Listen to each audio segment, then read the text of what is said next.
Hello, this is Father Mark, and it's day 56 of the Bible in a Year, and we're looking at Numbers chapter 5 and Deuteronomy chapter 5.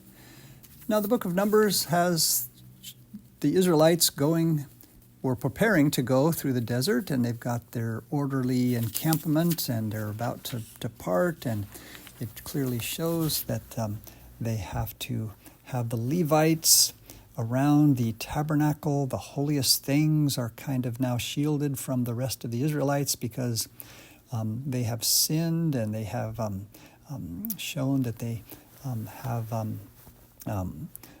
been unfaithful in the past, and so therefore they must have some new laws that they must follow and be, and also the purity of the whole camp is preserved, as it says in those first few verses, by the fact that anyone unclean or with some sort of a discharge or illness or leprosy or has touched a corpse has to be temporarily removed from the people of Israel. So the idea is that the people of Israel is holy, set apart for the Lord, and must be pure. And of course, that's what we believe about our church, that we too must try to be holy.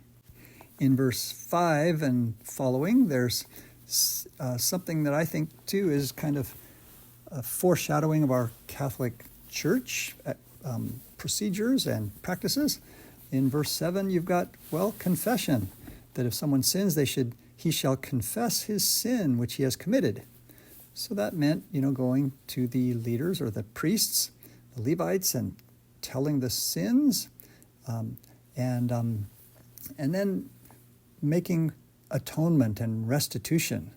So the sin can be forgiven by a sin offering of an animal, but then there also has to be this restitution.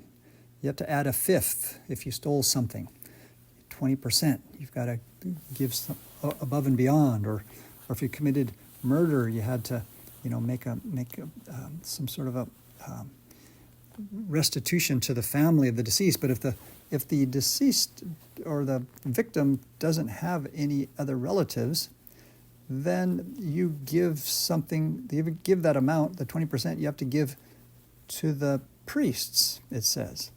And so that's kind of interesting. So what it's showing is it's not so much, for the person who's going to receive it. It's more for the person who sinned.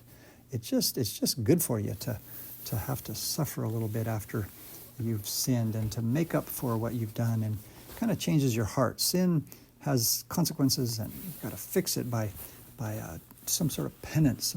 So that's why in our Catholic Church too we have, your sins are forgiven when you go to confession. But why do you have to do a penance? Well, you have to do it because there's this. You got to put in the time, temporal punishment due to sin. The eternal punishment's forgiven, but you've got to also do some sort of making up for it. And it's already foreshadowed here in the Old Testament.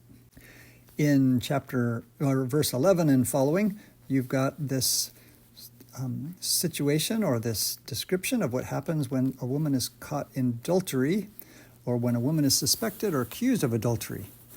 And this the situation is described when there's no evidence, like when there's no witnesses, she hasn't been caught in adultery, it's kind of just the husband's word. And so, and actually, as Father Michael Schmitz indicated, this set of laws here seems very strange.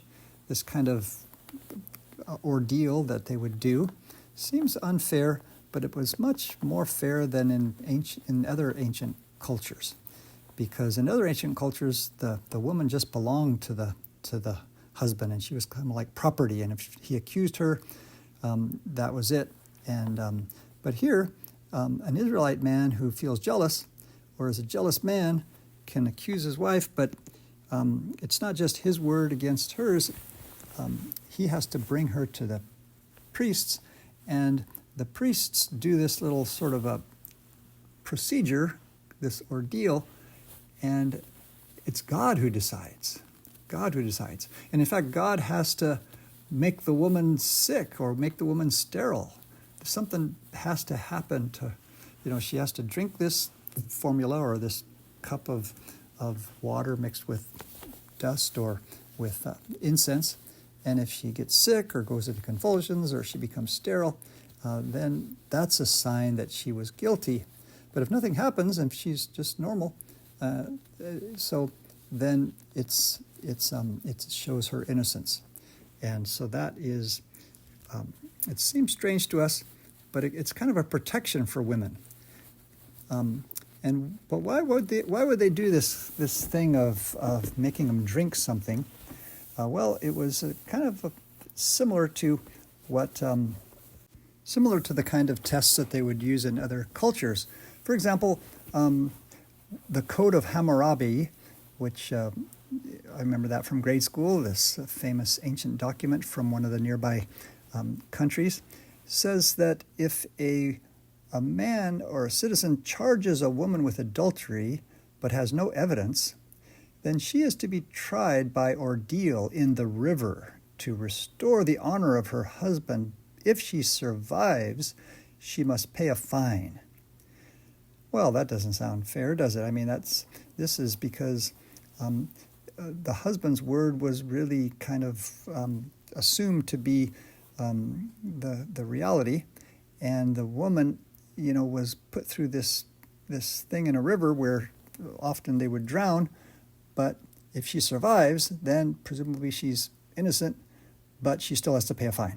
So again, it's the man's word, Whereas with the Israelites, the jealous man had to bring his wife to the priests, and they would do this thing to sort of let God decide. And if God causes this woman to get sick or to have ill effects from this drinking, then it's a sign that she's guilty. But otherwise, kind of like you're innocent until proven guilty. So that's a beautiful thing in the Old Testament.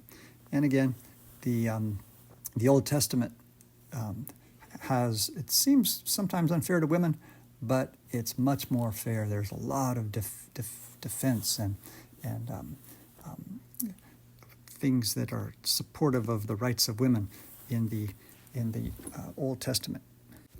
The experts in the Bible say that this is an important law in Israel because of their belief and their spirituality, which is that God is a jealous husband, that God is the one who called Israel to be his bride and his wife, and when Israelites worship other gods and commit idolatry, it's like an adultery.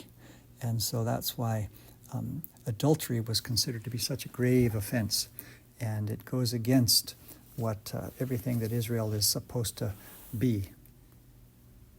In chapter 5 of the book of Deuteronomy, we have the central core, the heart of the Sinai covenant, where Moses describes once again what happened on the top of the mountain when he was given the 10 Commandments, and the 10 Commandments are listed again.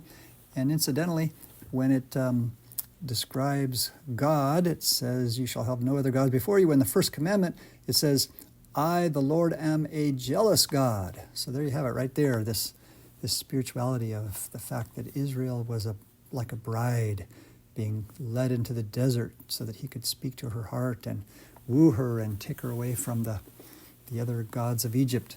And so again, it's this love affair between God and his people, and he gives them laws and rules so that they can be pure and be worthy to be his people. The numbering of the commandments in Deuteronomy is a little bit different from the numbering or the order in the book of Exodus, chapter 20, because here we have the last two commandments are switched. And that's perhaps because the book of Deuteronomy is a little bit respectful of the importance of women and wives. The commandment of not coveting your neighbor's wife is put first, and then the commandment of not coveting or desiring your neighbor's house. In the book of Exodus, the house was mentioned first, and you shall not covet your neighbor's house. And that's because of the idea that that was the estate, and it was like, and the wife was kind of part of your, in their mentality, that ownership of a wife was part of, you had all these things. You had a wife, and you had a house and fields, and you had animals and livestock and such. But here in Deuteronomy, the wife is mentioned first, and then it says, do not covet your neighbor's house.